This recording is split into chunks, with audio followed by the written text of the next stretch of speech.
Thanks everyone for joining us today. Welcome. We're going to let people in. We have quite a large crowd today for this workshop number 7 in the National Philanthropy Series.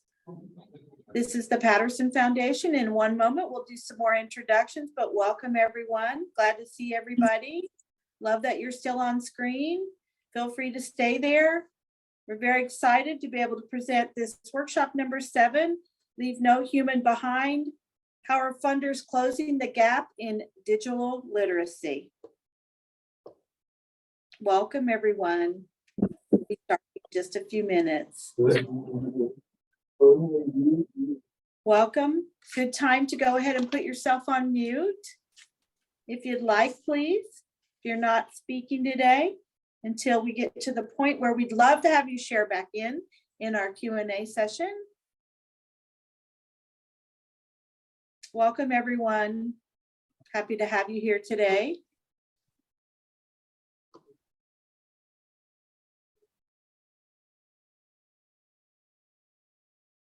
Welcome to all of those of you who are joining us for our workshop series number 7.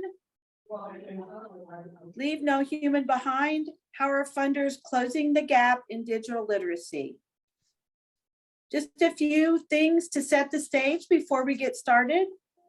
If you'll rename yourself on screen, if you haven't already, we'd love to have your name and your organization that you represent. So take a second and make sure you've done that right there on your screen so we can see that. Then we're happy to have you introduce yourself in the chat box. We'll always love to see the chat going on throughout the session. If you have questions, please use that. Feel free to do so. So welcome everyone. We're going to get started now. Thanks for joining us today.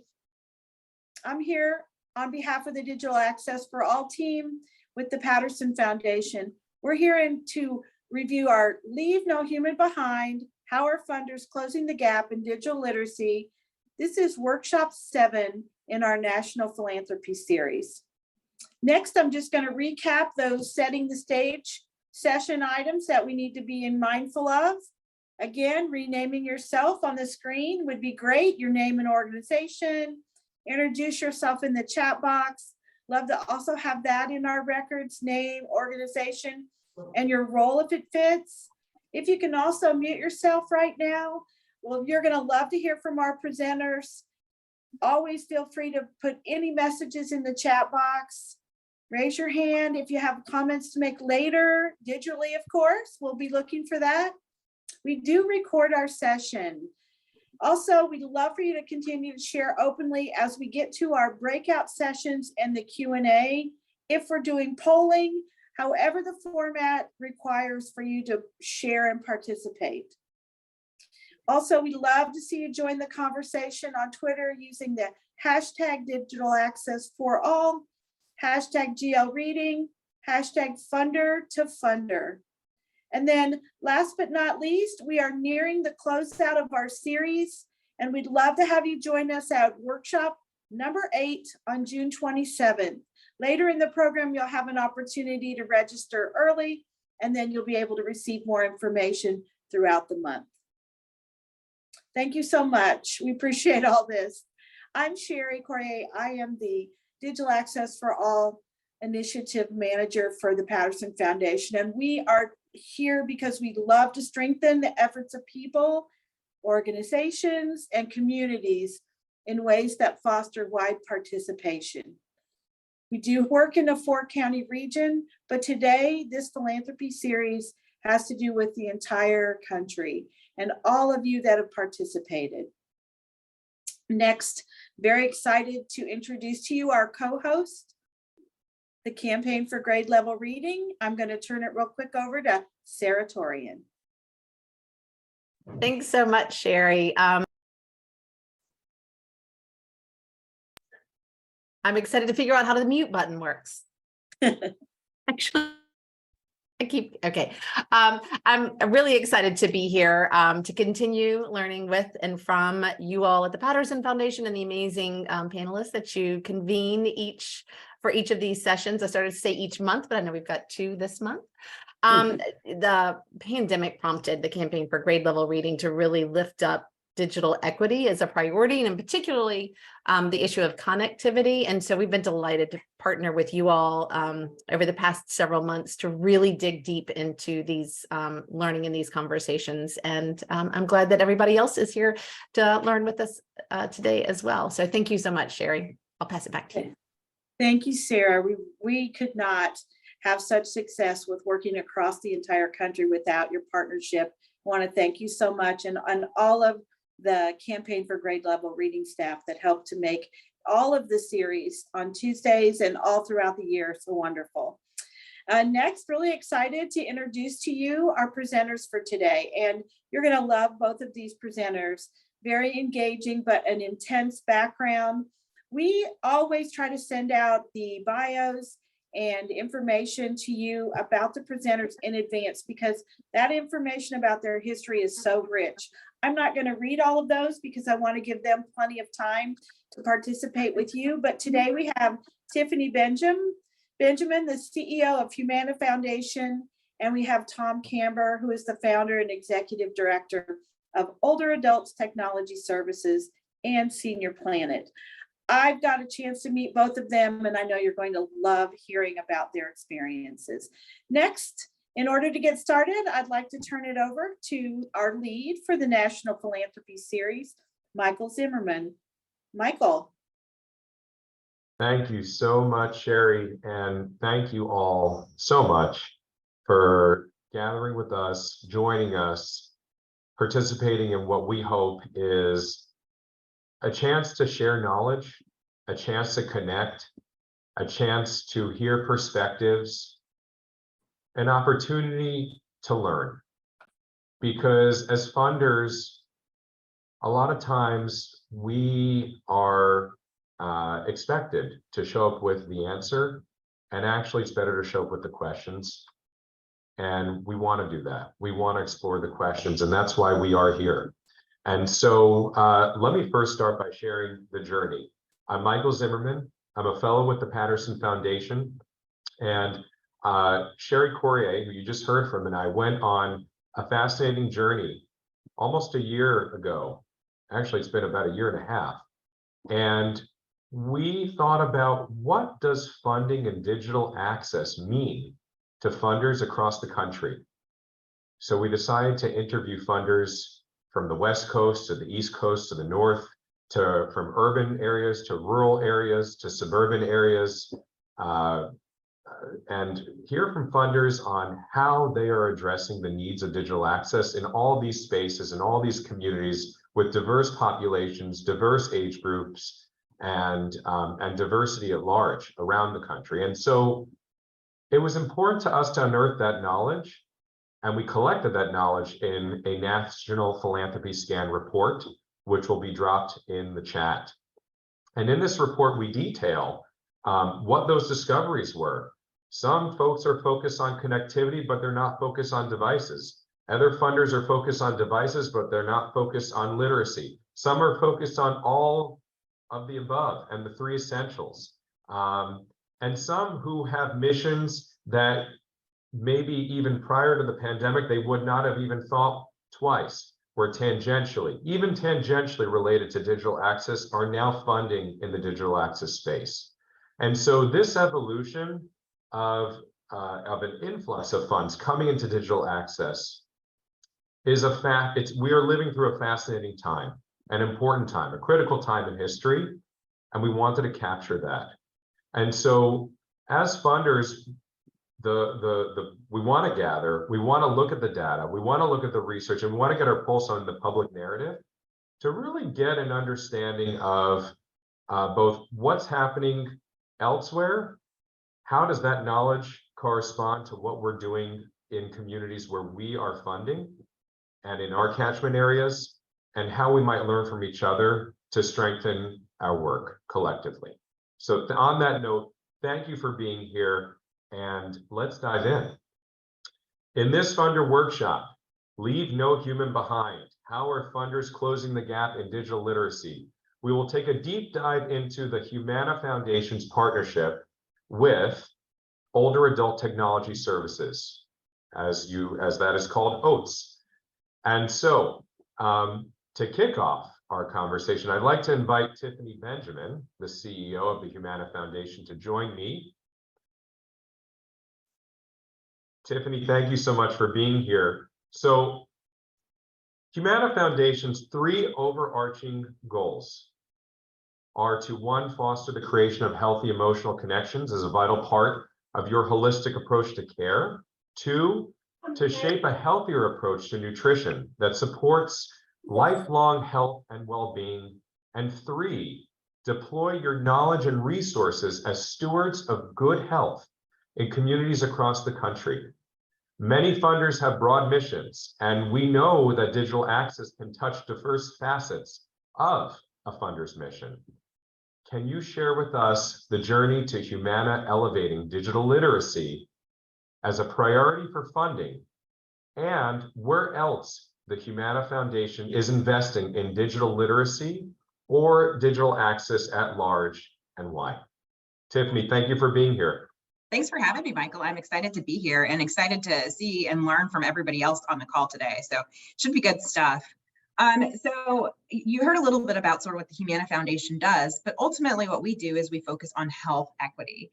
And we look at that in several lenses. We look at diverse populations. We look at racial, ethnic, gender diversity. One of the other things we look at is age diversity. And we have spent a lot of time historically focused on older adults, senior populations. And for us, that digital literacy work really showed up very obviously. There's just some data I think is really powerful. I was reading an article earlier this year in the Post, and they said really that 17% of the people living in the United States, that's really 1 in 6 people, were 65 and older in 2020, right? So that's really, almost 56 million people. And you're seeing growth in that population, with an average of 38% since 2010, but also we're seeing single digit growth in the under 65 population, really 2% growth in that sort of volume of population. So really we have a growing aging population in America. Everybody is aware of that, but as a company and a foundation that focuses on health, looking at the aging population was really key for us when we think about equity. At the same time, I think there are some things that we're all aware of, which are this: we've all become more and more reliant on technology for our everyday needs, right? Whether it's because you have to pay a bill or get a job, or frankly, fill out a rental application or a mortgage application. And, because we focus on health, we also think about accessing healthcare, right? So telehealth. So we're moving to a time where less and less just day-to-day functioning is available in person. And it's becoming vital for you to have that technology just to survive. And it's not just sort of this access to services component. You touched on the fact that this work can touch on many other components, but the other reality is that lack of experience, connectivity through technology can also really lead to some really devastating mental health impacts, right? And if we look at the population trends we just talked about and health trends around feeling isolated, what we can see is it's really, really difficult to ignore what's happening for seniors, right? So what we know is that more than 1/3 of people 45 and older and more than 1/4 of people 65 and older are considered to be socially isolated, right? They feel alone, they are not connected. And we know that older adults are at higher risk of loneliness and social isolation because they face factors that can make you just be sort of separated from humans, right? You might lose your friends as they pass away. You might have a chronic illness. You might have hearing loss. You might not be able to leave the house.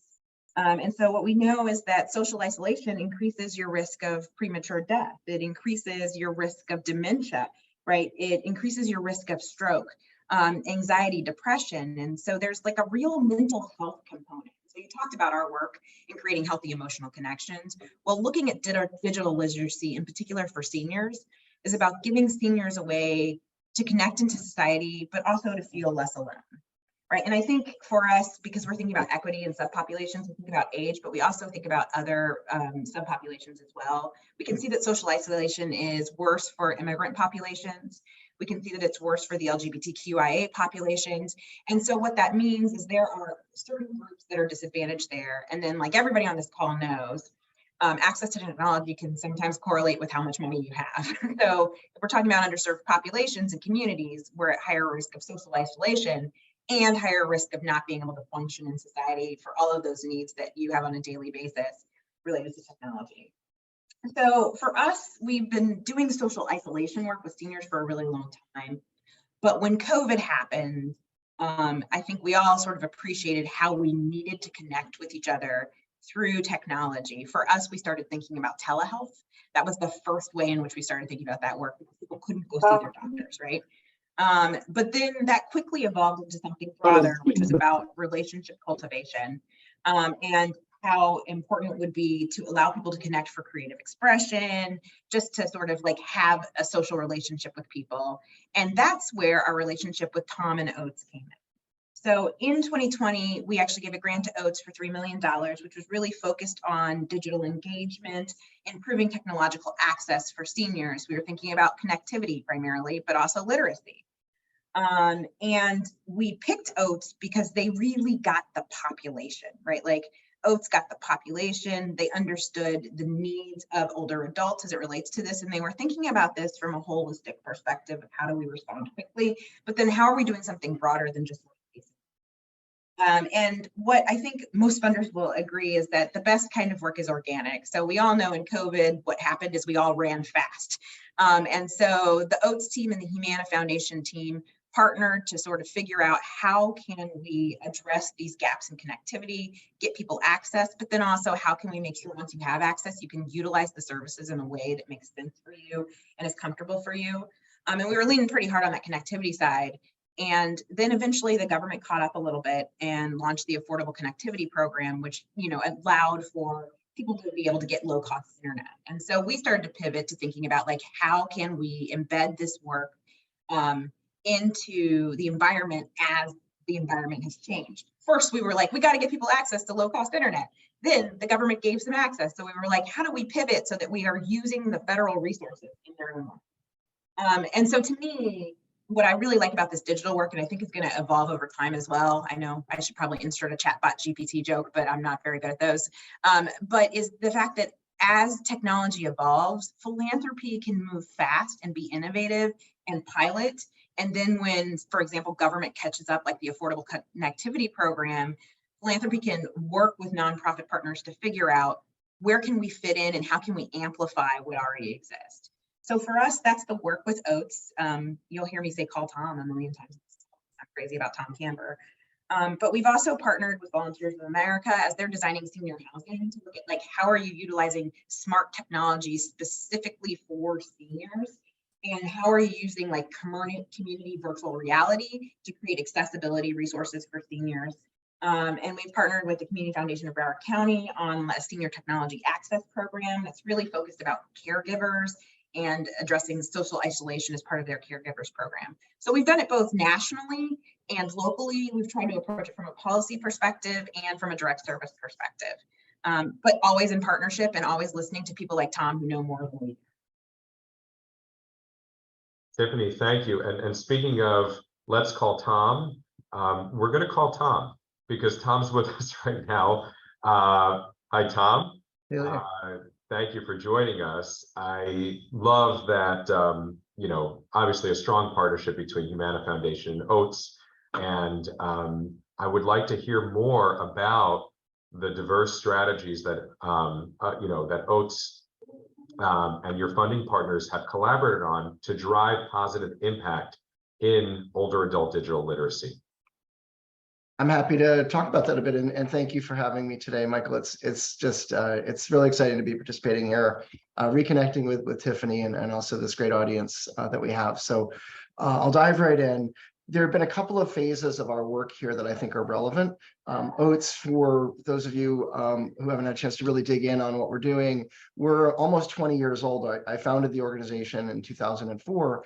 And our first phase of work was really learning with older adults how to design programs that would help people get over that technology threshold. Today, everybody's talking about design thinking and design methods and co-design. And back in 2004, we kind of did it because we didn't have any real choice. There weren't a lot of curricula available or resources for people. So, we sat down with older people and said, what do you want to learn? And let's try a class. And then if the class wasn't working, we adapted it right there on the site. And over time, we developed a really high functioning model, learning kind of what sort of order of operations we would take into the equation in terms of what do people want to really focus on. We found that older people, for example, really want mainstream technologies for the most part. They feel that they're often kind of pushed out of the mainstream, and people assume that they're not going to learn the technologies. And what they're really looking for is they want to use the same stuff that everybody else is using. It's going to be Gmail, it's going to be tablets, it's going to be smartphones. But they want, there's a need for a little bit more of a measured pacing when people start out. So that first set of steps can take more time and a lot of method to get people comfortable. But once people are using the tech, we found that there's this increasing focus on relevance and outcomes for people that may not be the same that you might find in other populations. Older folks are saying, I need to rebuild my social networks. I need to focus on my health and my physical activity. I need to focus on my financial sustainability. Those tend to be the three top topics that people are using for the technology. So we found that once we got people up and running a little bit, we started creating a whole series of curricula around utilization. So not just digital inclusion to get people onto Microsoft. I realized one day that, when I'm done with this 20 years of my nonprofit career, I don't want to look back over the course of my life and say, thank God I got more people to use Microsoft products, or thank God I helped Google or Amazon succeed with their business processes. We're social impact activists ultimately, and we want to make a social difference. And so the real exciting opportunity here is around applied use of the technology. So we built this initial engagement, and when we started putting people online, they were going to our website, and I was coming into the office and people were saying, we're really excited about being on the internet, but the Oaths website's kind of boring. And we realized that there was a need for sort of a digital community, a digital platform, a digital kind of a new brand around aging and tech. So we started calling our work Senior Planet. We built a website called Senior Planet, which was our customer facing. I know there's no camera. There, somebody's got to mute up there. And there was, that really brought people together around a kind of aspirational set of ideas around aging and using tech. And we were groping for a tagline, and people came up with the idea of aging with attitude. People are wanting to use technology in a kind of forward, creative, sort of self-affirming way. And we found that one thing about aging in tech is that it really is a broad tent. Everybody has a problem with their phone. Everybody has something that they're trying to learn. Everybody's got a goal that they're trying to achieve, that tech is essential. So it reaches across all these diversity categories. And so people came together at Senior Planet. We launched our first program in 2013 as our first center that said Senior Planet. And that became a kind of laboratory of excellence. Like, how do we try to figure out not just what will people use, but how do we measure success? We brought in outside evaluators from Cornell University and different places to measure how many more friends did you make, or how many more hours of sleep did you get this week because you were using a fitness program and things like that. And then we started moving outside of New York City, which for many people on this call is probably a good idea, right? And I have a friend who has a button that says, I don't care how they do it in New York, which I think is perfect.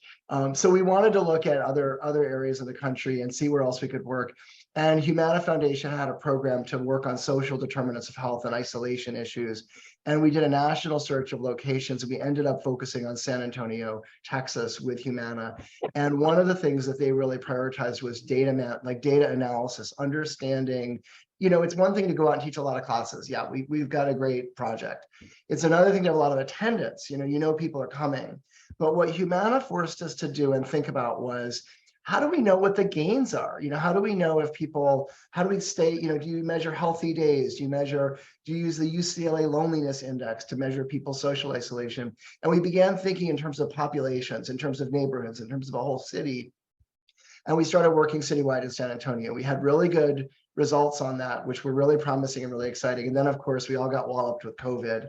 And that was where we got that real investment to say, we know that technology is not just a social determinants factor in terms of improving people's health, but it's a life or death scenario for people today. When you're facing a pandemic or you're facing a national crisis, and technology may be your lifeline to be able to order groceries or access your doctor appointment or get help in an emergency. And we need to think about where that gap is and how we can solve it as a social challenge. And so we did a project where we asked how many people are not online.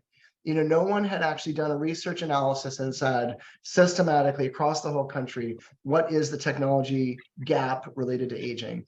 We were able to find that about 20% of older Americans are not online at home with wireline internet access, about 2 in 5. And it's a huge number. It's 22 million people. And we issued a report, which is in the chat, called Aging Connected, which was really calling attention to that issue. And about that same time, we affiliated with AARP. So we're one of 4 nonprofit organizations that's a national affiliate with AARP, which means AARP is committed to helping us extend our reach into all 50 states and extend our impact. And so we were able to leverage that research with Humana, that project and that knowledge base to then help push nationally for investments in digital equity and digital inclusion. That's when the Affordable Connectivity Program got passed, not just because of us, a lot of people worked on that, but really including aging in that focus was a really critical element in our work. And if we hadn't had that relationship with the Humana Foundation and others to make that case, we were very concerned that older people sometimes are left out of these digital inclusion efforts. So Affordable Connectivity Program, for people that are not following this stuff, is the ultimate game changer in terms of connectivity. For years and years and years, we've taught hundreds of thousands of people to use technology, but people will say, well, okay, I've got the technology now, but I can't get online at home and I can't afford it. And we were always kind of stuck saying, well, go to the library, or let's find ways to find savings from your connectivity that might offset the cost. But Affordable Connectivity Program is the first real subsidy that's helping people with a $30 a month subsidy, or even more if you're in tribal lands, to help with that affordability gap. So that was a big area. Now we're expanding our work at Oates. In the most recent phase, we've been focusing on launching a new Senior Planet Center, which we're going to be bringing online in October. It's going to be in Miami. So for those of you that are in or around Miami in the fall, you should come visit and get involved and help out. We're also working on a national effort to expand our reach into community sites. And there's no sense in Oates going out to I saw that, Jorge. There's no sense in Oates going out to 1,000 communities and trying to hire staff to deliver classes. That doesn't make sense. What we can do is find 1,000 nonprofit or non-commercial organizations, including libraries and senior centers and housing organizations, and empower them with all the work that we've been doing in terms of curriculum and methodology and partnerships and fundraising, sustainability and knowledge base. So we created a program called Senior Planet Licensing, also funded by a philanthropic entity, the Consumer Technology Association, which is they run that CES event every year. They've been really active as an innovative funder focusing on essentially coming up to every year and saying, what really cool new thing do you guys want to do that we can support that nobody else wants to touch because it sounds too kooky or crazy? And we decided to create this national network of partners through licensing. And the idea was, you've got a community location, you know what your trainers are going to look like, you know what your population looks like, you've got a community center, you might have some access to laptops or tablets, but what you don't have is a book full of curriculum on the iPad, or a book full of curriculum on using Zoom, or a book full of curriculum on teaching computer basics in Mandarin, right? Well, Oates has that. We've got thousands of pages of curriculum. Our curriculum was valued actually recently by an outside assessment at $10 million. So a local organization shouldn't have to invent all of that curriculum and then constantly update it. So we created a curriculum model where they could download curriculum. We could train people to deliver it right in their community centers with age-friendly technology training methods, share data and outcome results so that we know we're having an impact out there, and build sustainability through investment. So Google, for example, gave AARP Foundation $10 million to leverage technology to help solve for poverty for lower income older adults. And Oates is the program partner in that. We're passing through millions of dollars of that grant to local partner sites to help them build up their technology capacity, pay for trainers, and launch a lot of those local trainings using the licensing model. So we're trying to build I hate that word ecosystem because everybody's using it all the time, but we're trying to build some kind of, let's just call it a system where there's like centralized knowledge and capacity that helps people save a lot of time and effort. There's support from funders that can channel through to local entities. There's all of that local knowledge and cultural competency that comes from partnerships. And we're also leaving space in the curriculum and the model because the local partners are adding their own content. You know, I don't know what you're gonna like, what your great thing is. San Antonio has the Fiesta Festival, right? Miami's got, you know, Art Basel in December. You know, New York City's got our different things that are really important. If we can bring those things in and add them into the curriculum, we've created modularity for that. So there's a whole model there. And the last part is there's a lot going on online, right? Everybody in post-COVID is in at least a hybrid model where people are taking fitness classes online. They're taking social engagement classes online. So seniorplanet.org does about 8,000 sessions a year online for free. All of the OATS programs are free to the end users. So we try to keep it super easy for people to participate. We do English and Spanish and Chinese. And we have morning stretch classes every morning at 10 o'clock Eastern time. We'll get 600 people doing a fitness class together, and they stay on in Zoom. They've created their own kind of like a little side community. We used to cut the thing off at a certain hour. We realized people were staying on, so we leave the Zoom open and people are sharing advice and ideas and cheering each other on, and they've connected. We've got an online book club now. We've got a digital community at Senior Planet community where people are engaging and learning about how to form user groups around issues of interest. One of the popular topics is decluttering. We've got like 800 people that are on a decluttering group that are sharing tips and ideas. They're using the digital platform and technology to kind of join and connect and learn and share and encourage each other, but they're also going up in the attic and throwing out all the old crap that they don't need anymore. So, you know, some of this stuff is very kind of like high concept, and some of it's a little bit more straight ahead, like let's just try to get through the day together kind of stuff. And what we're really trying to do now is build a really strong system where we're kind of in the middle of a lot of capacity building and connections with partnerships and knowledge base.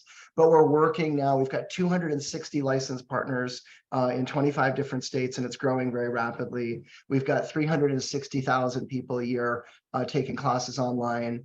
And we're doing real like collaborative partnerships with organizations like Humana, not just, by the way, on the philanthropic side, but now that we know all this expertise about what's going on the ground, we're an asset to their business stuff. So we've actually worked outside of the philanthropic entities and partnered with, you know, Humana on Star Plus applications and things like that that are valued for our nonprofit sustainability and our intellectual property, but also where we can actually get, you know, make sure that we're leveraging our impact through a larger commercial entity as well. So I'll shut up here, but it's been a pretty amazing journey. And I think the digital space in terms of helping use technology for social purposes is where a lot of action is at. And there's a lot of really, really powerful things going on. Please do not shut up. We're really enjoying this. Taking a sip of seltzer. Take a deep, yeah, please take a sip. Tom, one quick follow-up question before we move into this. What's been the feedback, right? So you have seniors, you have an older adult community that's accessed a decluttering group, for instance, or have accessed who knows, sharing recipes or cooking with someone that might be, a peer or a contemporary similar age on the West Coast, and they're on the East Coast, right? So they're connecting with distance with others. What has been the feedback you've heard about their experience of how this relationship building feels to them, which might be so new because the world was these are my neighbors, these are the people I know, they are in vision and sight, I can see them in front of me physically. The building of relationships where we can't see, touch, feel, but we can see, but it's virtual, right? Well, you don't always see because people don't always put their cameras on. But which is part of these community sessions, you want to make sure people are able to talk to each other. And I'm always encouraging, like, come on, Sophie, put the camera on. So one of the real advantages of working with older populations is that older adults tell you what they think. They're not shy. And so we get lots of feedback. We don't have problems getting people like give us information about how it's going in very, very precise real time. So we gather feedback in a variety of ways. First of all, we have our own programs are all supervised and overseen by our administrative and supervisory staff here. So we're constantly evaluating internally what we're doing for quality control. Even if people like the class, if we're missing something or it doesn't seem like it's as professional or effective as we want it to be, we have internal feedback that's constantly being deployed.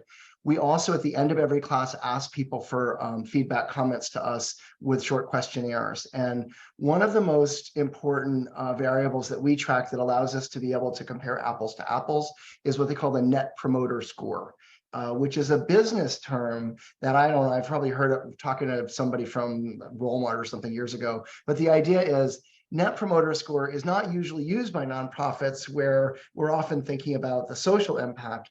But Net Promoter basically says, would you recommend this experience to a friend or family member? And it adds if people say yes, and it takes away it actually subtracts if people say no. And a Net Promoter Score allows you to, it's a really good measure of customer satisfaction. It doesn't tell you what they're doing with it or what the real results and the outcomes are, but it does tell you if they felt like they got a good experience that they would recommend to somebody. And a good NPS, Net Promoter Score, a good Net Promoter Score is usually around a 50. You know, a lot of companies will get a 40. If you're really doing well, you might get a 60. We're in a nonprofit, so we're going to go higher for that. We provide our programs for free, which boosts it even better. Traditionally, our Net Promoter Scores have been around 80 to 90. And when we've done our work online and we're asking people to give their Net Promoter responses, our online programs are running in the 90s, which is really extraordinarily high, which, by the way, for all of us, as somebody's just mentioning on here, you know, when people are, the community organizations often use tools like this. This is a way that we can demonstrate our value. People say, oh, you know, the commercial sector is doing such important work, which they are, but these nonprofit add-on services are so highly valued by customers. And our Net Promoter Score is a good example of that. We just did a virtual, we're doing this thing called Discover Live, which is like virtual travel.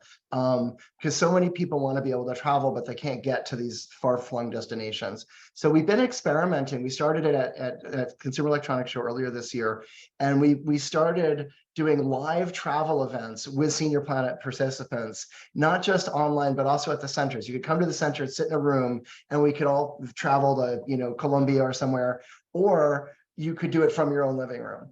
And the most recent one that we did was to the Great Wall of China.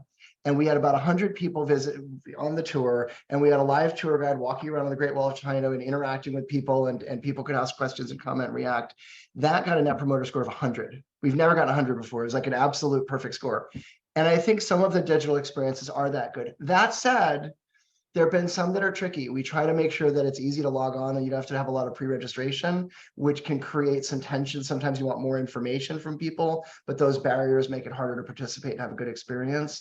We've also found that sometimes if we have technical glitches on our programs, our Net Promoter Score will drop to like a 5. Like, people are very frustrated if the audio doesn't work, or if we seem discombobulated. They're like merciless if you get it wrong.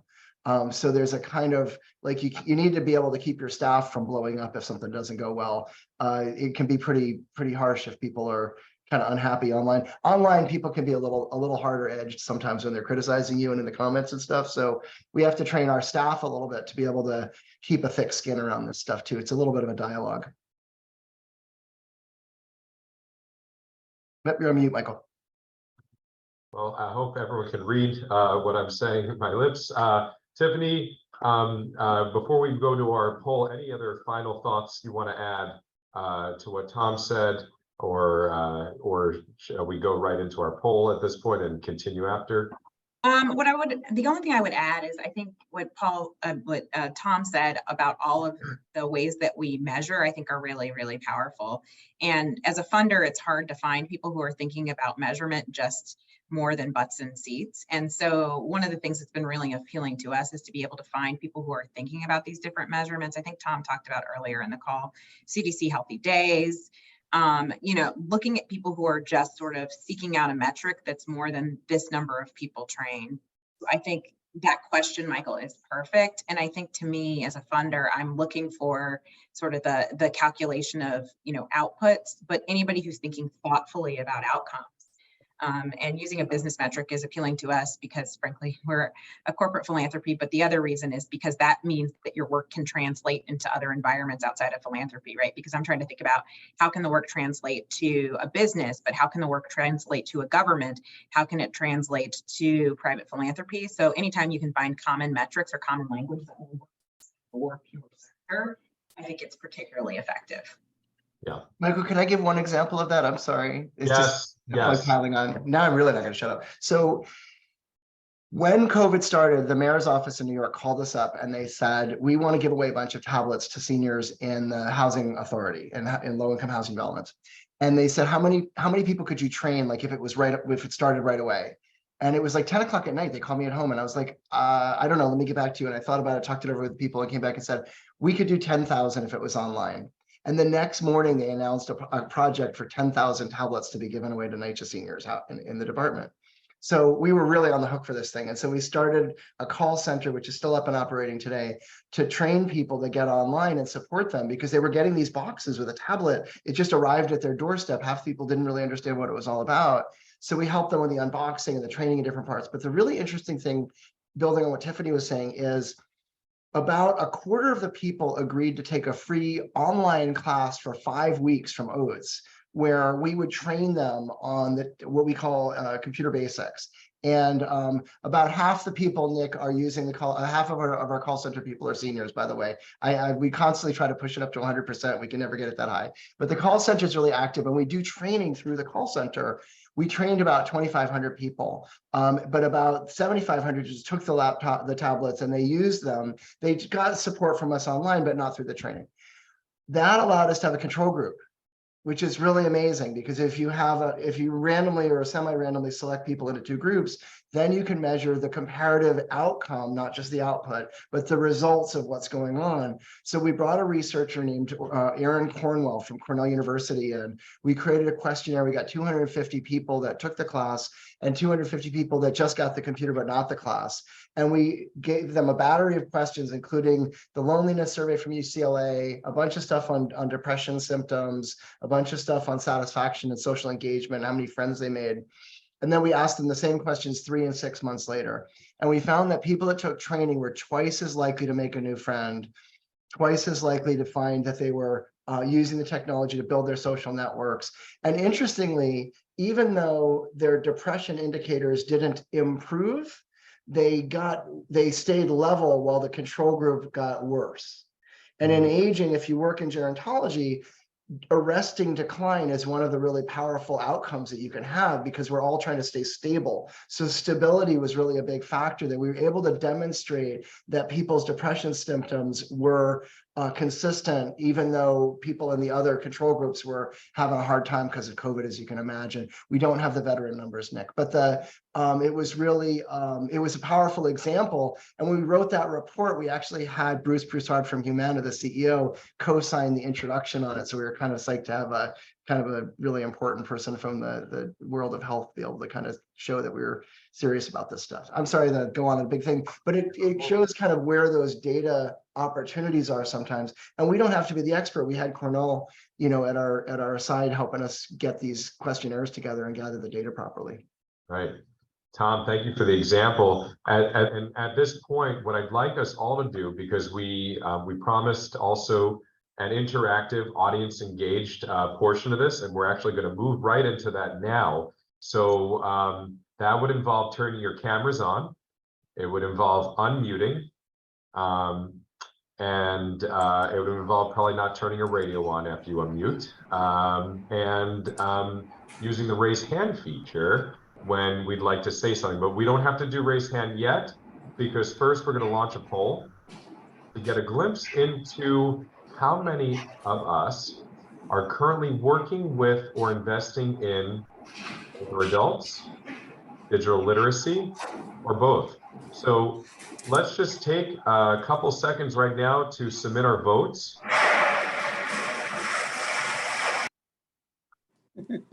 And that's good. I see the votes coming in. All right, we're 56% of the way there. Let's see if we get a couple more. and then we'll reveal the results. So we'll give everyone another 10 seconds.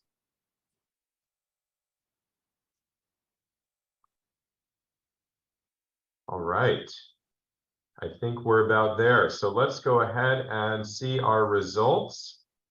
We have 12% of us are invested or working with older adults. 24% of us are in digital literacy. And then an overwhelming 64% of us are in both, which is wonderful. So let's go ahead and thank you, Guille, that you're investing in all with Seattle Housing Authority. That's fantastic. So on this note,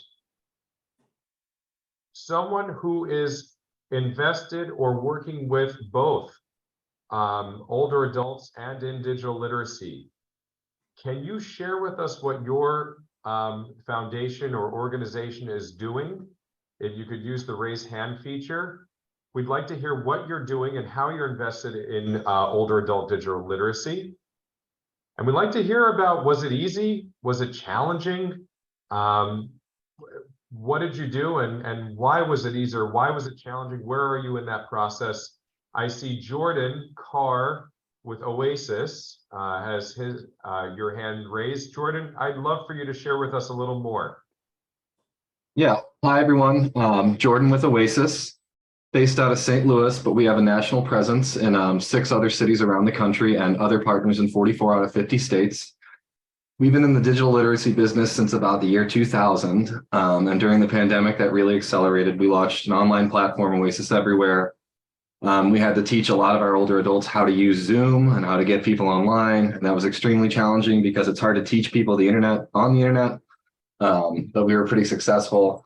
We've had over 3,000 unique users on the platform so far. We think it's going to stay around forever. We're also trying to work with a lot of community partners on workforce development initiatives right now. That's our newest push. We have a new LMS platform, Oasis On Demand. We're going to be marketing that to partners around the country, similar to what Tom's doing. And it's really important. We find it's really important for the social isolation impact it has. We actually do have some survey data that says it does have a positive impact on people's mental health. And, you know, older adults, those demographics are changing. A lot of people who are aging into older adulthood now don't have the means to retire traditionally. So the workforce development thing is huge. So those are our 2 big focuses. And we found that older adults are extremely capable of using technology. Their biggest barrier is really their belief in themselves sometimes. I don't know if Tom or Tiffany want to just add any follow-up to Jordan's. Jordan, thank you for sharing with us. Yeah, I was just going to say, I think, Jordan, you're spot on there. There's sort of this interesting, especially when you're dealing with older adult stigma, in the sense that some people are assuming older adults can't be taught these things.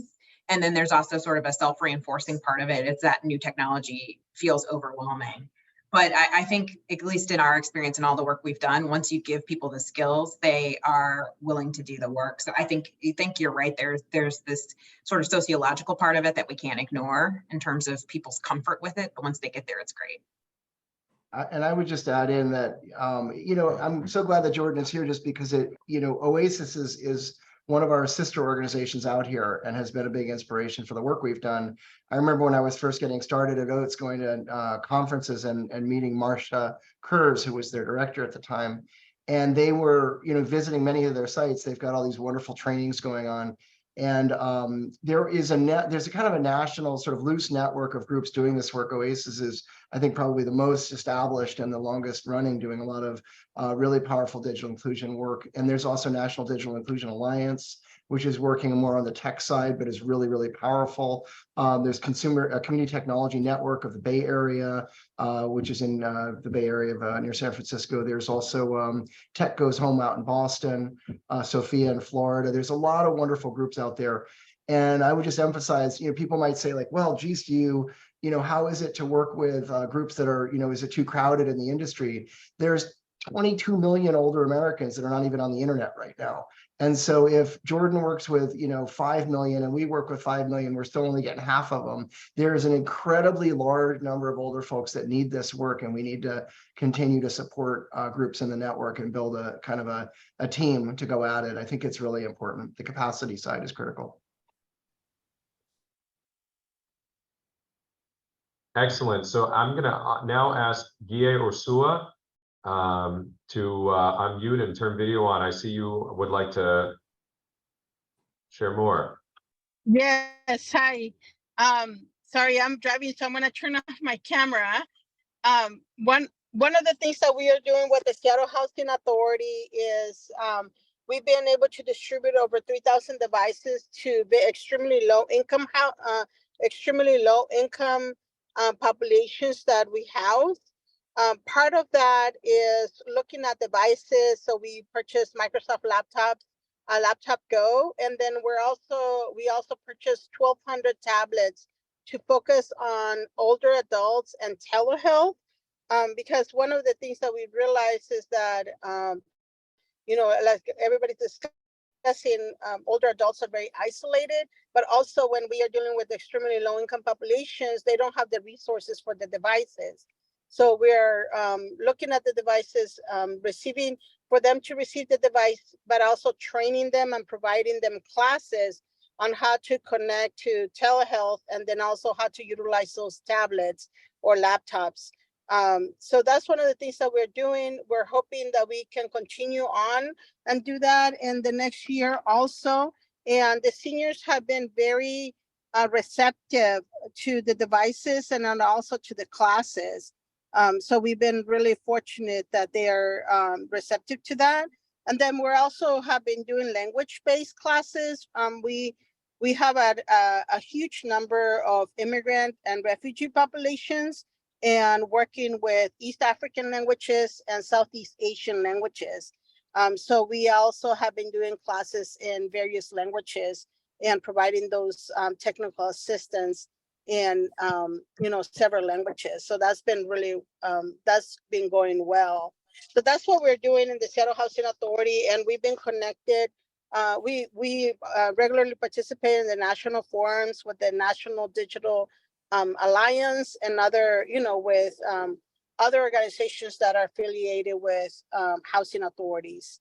So Right. Thank you for the opportunity to give more information about what we're doing. Thank you. Thank you, Guille. I have one more. We're going to go to Q&A, but I just want to hear from one more person as we continue this other questions that were shared in your registration. Dr. Vicki Perdue, I believe, is with the Legacy Builders Foundation. She's the CEO and founder. Dr. Vicki Perdue Scott, would you like to unmute and turn your video on so we can see you? I would turn on my video, but I've just learned of the workshop today, and we're actually delivering science, technology, reading, engineering, arts, math, music camps that virtually, and our grandparents are also participating with our scholars who are K through 5. So I have my other video in which I'm participating, and we're delivering that instruction today. But that was one of the ways that I found to engage our grandparents and to engage older adults, because when, of course, during COVID, our grandparents were the caregivers.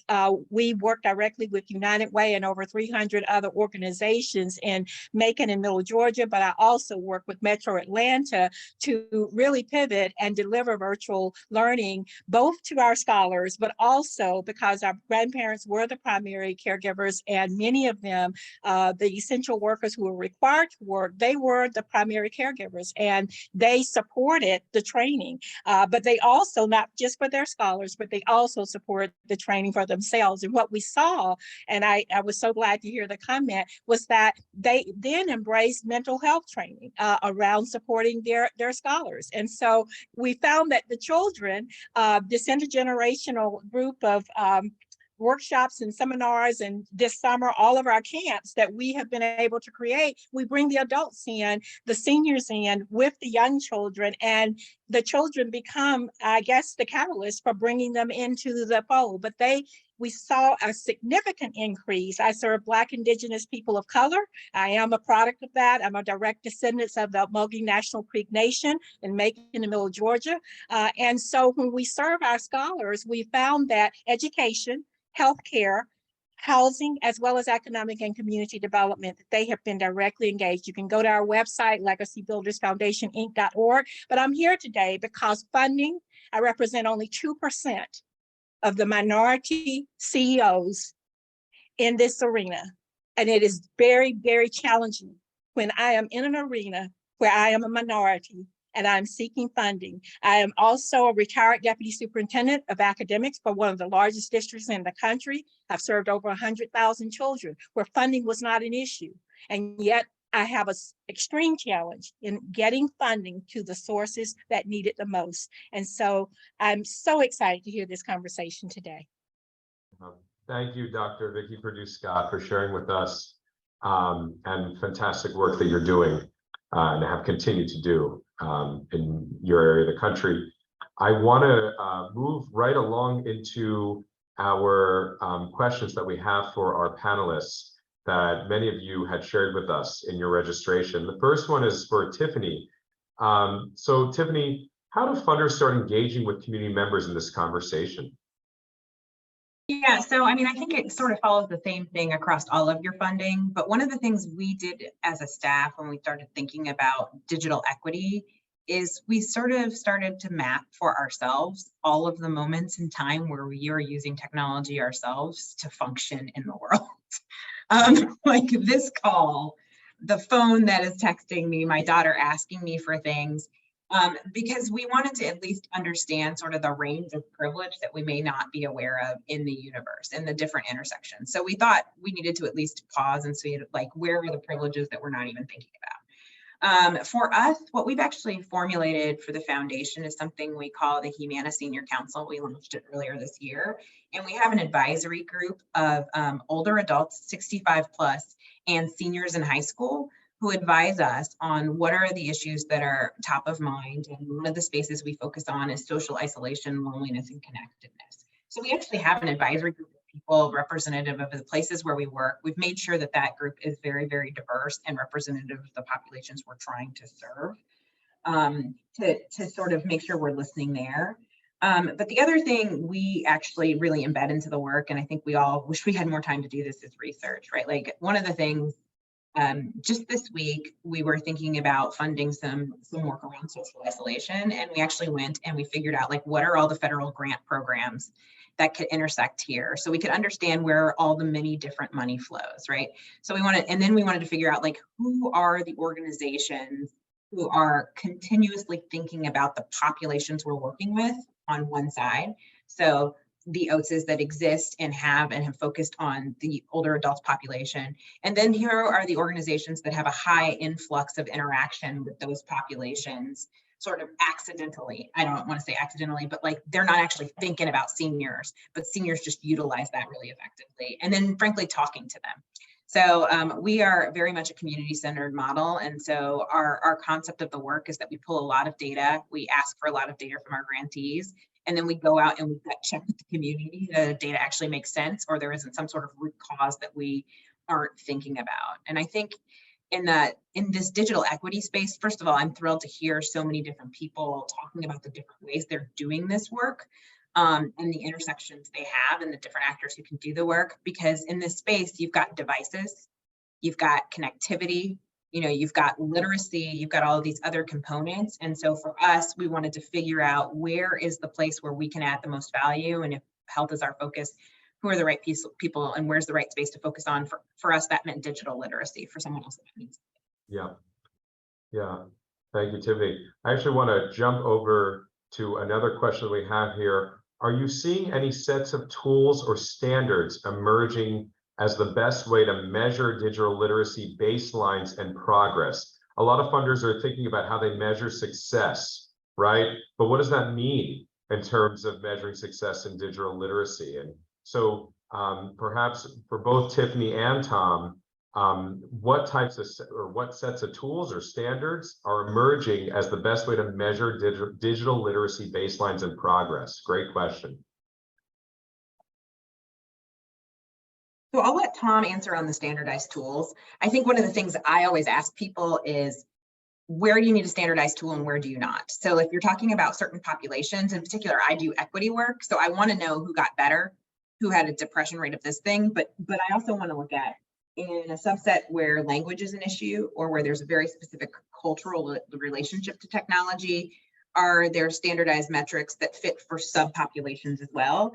So I would just say, oftentimes I think we over standardize for tools, and I think those are really important. Don't get me wrong, I want standardized metrics, but I also think if you're going to do equity work, and my digital literacy work is digital equity work, then you also have to make sure that you're appreciating that the metrics might look different for individual populations. And so I think there are some really good tools that are popping up. I'm going to let Tom talk there because he's the expert. But I would say the other thing just for funders is that, like, I think we're always trying to pull through one metric, and it may be that you can pull through one metric, but it may be that you actually need 25 metrics. You just have to talk really coherently about why individual populations need individual different metrics. Oh, let's. I would just add very briefly, you know, the standards of success, this is a really important question. And the issue is that a lot of people tend to zero in on, can the person pass a test? You know, we just taught you how to use a computer, so can I give you a test and you're going to answer it correctly? Which is a sort of very traditional way to think about it. The problem is, one, not every population responds well to that model. And especially older adults who, you know, you've got somebody who might be 70 years old, who raised a family, ran a business, you know, successfully managed their whole life up until still 75 years old, and has been treated kind of negatively around technology. And now you're going to ask them for a quiz. It comes across as a little condescending sometimes. And so it's better for us. What we found is we're really interested in, did this make a difference for you? So what we try to have is the standards are not kind of knowledge standards where you have all this pressure around, can I remember how to attach a file to an email, but rather, can you identify something in your life that's different because you took this class? Can you help us understand what value it was to you as an individual? Or also, even more sometimes, were you able to have an effect in your community that's different with these new skills? Were you tutoring a child? Were you helping to support a loved one? Were you helping to be active in improving your neighborhood? And so we try to hold those standards. Those are standards. What we're looking for example, just a good example, people talk about social isolation and aging a lot, but then the question is, like, how do you measure it? Well, UCLA has a thing called the Loneliness Index, which is a pretty good, well-documented study that people use that's widely used. It's not perfect because it's really about the subjective experience of loneliness. So you can have like 3 friends, but still feel pretty connected, but it does measure whether people feel lonely. So a lot of people use that. We use it. It's a good standard. But I would encourage people to think like that, sort of those outcome standards, and not always have that sense that you have to quiz people on it, because it just kind of creates a little bit of a power dynamic inside the classroom that can be a little bit uncomfortable and not necessarily helpful.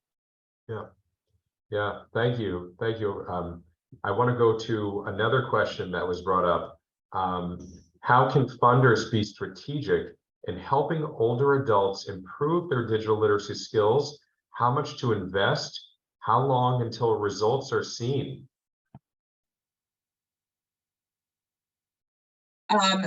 Wow. A lot, invest a lot. Everywhere, all the time. You know, I like to think about my philanthropy as sort of like market disruption. So I think we want to make sure we're helping people in a local population or community, you know, get the resources they need, but then also thinking about how we're moving into the conversation. I think Tom's example of the Affordable Connectivity Program is a perfect example of a place where there was a focus on access to technology, and OATS and AARP and other partners came along and said, well, but are you thinking about the very specialized things that matter to seniors? So I don't think there's an answer of like how much or how little. I think it's about picking the space where you can play and then looking at people who are doing the work in ways that amplify their impact. So their impact isn't just like, one of the reasons we like partnering with OATS is because you heard Tom kindly name check a lot of organizations.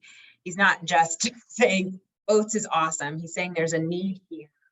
And there are a lot of other organizations doing really interesting work, and we're trying to work together. So to me, you should be looking for ways to amplify the work through collaboration, looking for ways to see if there can be policy change that can be driven from the work, but then also sort of listening to who's on the ground and what their immediate needs are. That's a little bit of a balance. We've been testing this a little bit on the ground because of the partnerships with that Google project. We've been doing the re-granting. We've given out about $2 million with them. We're finding that for community-based organizations, a $25,000 grant really seems to move the needle. People are able to hire a person, upgrade their tech a little bit, pay for the Wi-Fi connection at the center, as long as you keep it really streamlined. Like we set it up so that they weren't spending $10,000 of staff time to apply for a $25,000 grant.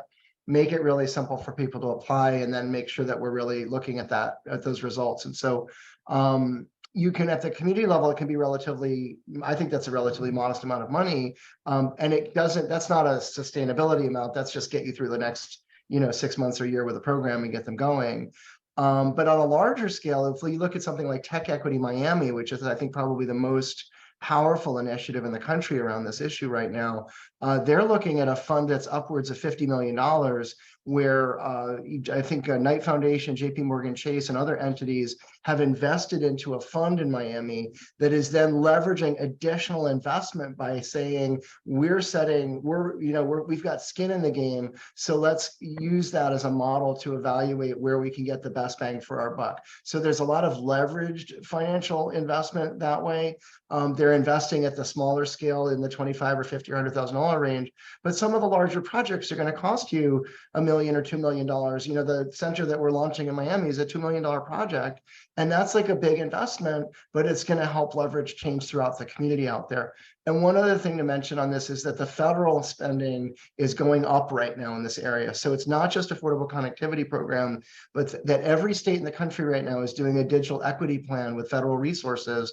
They're sending that money, those plans off to the Department of Commerce, and they're going to come back next year with billions of dollars of broadband deployment and adoption money that's going to help build out infrastructure and also pay for adoption in 2024 and 2025. So the landscape is going to change for about 2 years, and then it's going to go back to normal. But right now, because of some federal investment that's coming down, these systems are available to match up those dollars. So I would encourage funders to think about partnerships. If you're funding a big entity or a big project like Oats, ask who we're working with at the community so that you force us to make sure that we're reaching and expanding and being diverse with our connections. If you're working with smaller partners, make that connection with a larger participant that can help generate the capacity that they need so that they have a sustainability option when the project is over, and start building those connections. I think that the time for this stuff is really this year.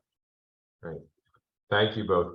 As we move to our final question, I want to first invite everyone just to take 60 seconds right now. We're going to drop our survey in the chat, so you can fill out this survey while we listen to our final question. This way we get to capture how people felt, if this was helpful, if you felt that there was knowledge that was gained, insights gained. So just take 60 seconds if you could kindly do that and help us. So as we move to our final question, and this might actually be helpful to what Dr. Vicky Perdue-Scott brought up earlier, which is, how are you managing and leveraging other sources of funding, corporate funders, government funding, VC, partnerships with other philanthropies to drive investment and your work in this space? I mean, I should probably start with that one, right?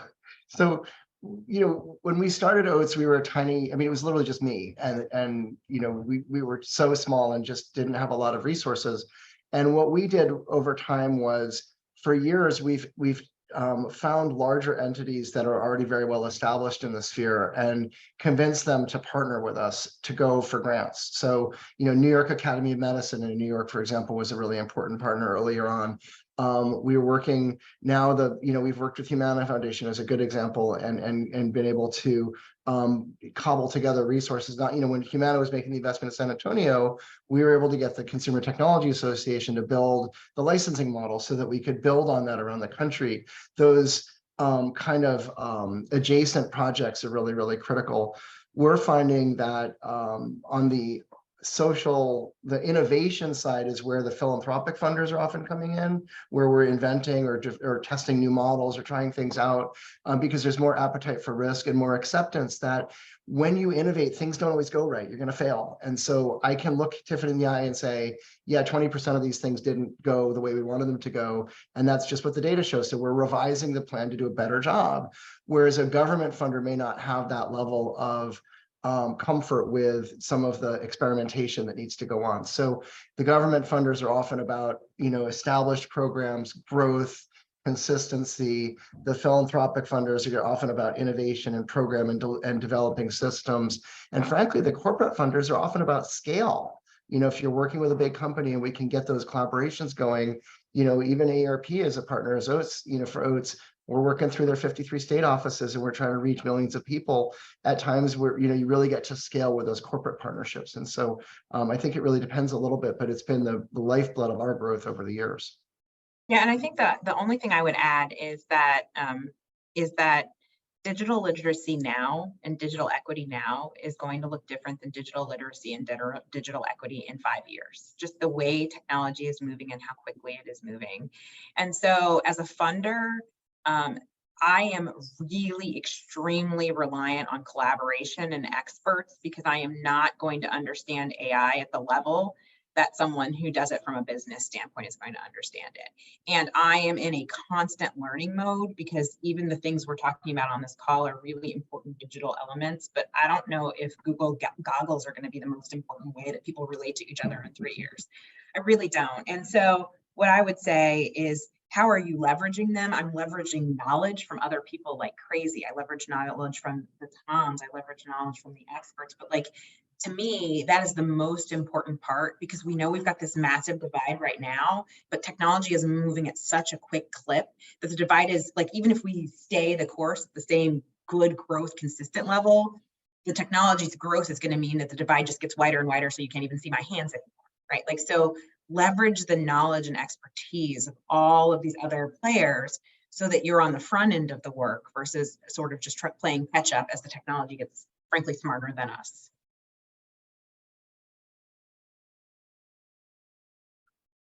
I know that we have many more questions, and unfortunately, we are right at time. So I want to thank Tom and Tiffany and all of you for joining us. I'm actually going to turn this back over to Sherry Courier, the Digital Access for All Initiative lead with the Patterson Foundation. Sherry. Thank you, Michael. I want to thank Tiffany and Tom as well, but also all of you for joining us, and especially the Campaign for Grade Level Reading for helping to host us here. There's important information we have real quick before we leave.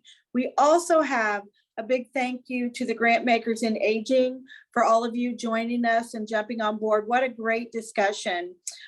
We do have a very detailed follow-up. So if you missed anything, don't worry. Our teammate Maribel Martinez is on here taking notes. We have takeaways that will come out in a follow-up email for everyone. We'll share the information that you heard here today. And before everyone starts to leave, I have 2 more announcements, but one of them is to try to jump on screen one more time so Kelly Alexander with our team can take a group photo of this fantastic conversation. So Kelly, I'm going to turn it back over to you real quick.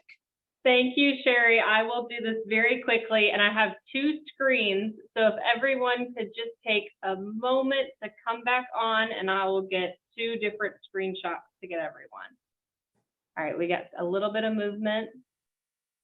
All right, 1, 2, 3. And let me scroll over, and 1, 2, 3. Thank you. Back to you, Sherry. Thanks, Kelly. Okay, real quick, everyone. I really can't believe this is our 7th workshop in the National Philanthropy Scan. We have 1 more. We'd love for all of you to join us at that next one. It is our 8th. It is going to be entitled What It Means to Drive Systems Change in Digital Access, which you are all involved in. That's June 27th, so it's coming up rather quickly. That's why I wanted to make sure that you see this slide. You'll get it in the follow-up. But please go ahead and scan that QR code and get signed up for it. We'll be announcing the format of that particular series here shortly, and we'd love to have you all join us. We hope that you all have a fantastic rest of your week. You can follow us. Here is the Digital Access for All Facebook, Twitter, Instagram, YouTube website, and we have an extensive TPF blog library that you can all share and join in when you go on our page from the Patterson Foundation. And with that, I'd like to thank you all. Thank you for joining us. Have a great rest of your week and get out there and do digital access. Thank you.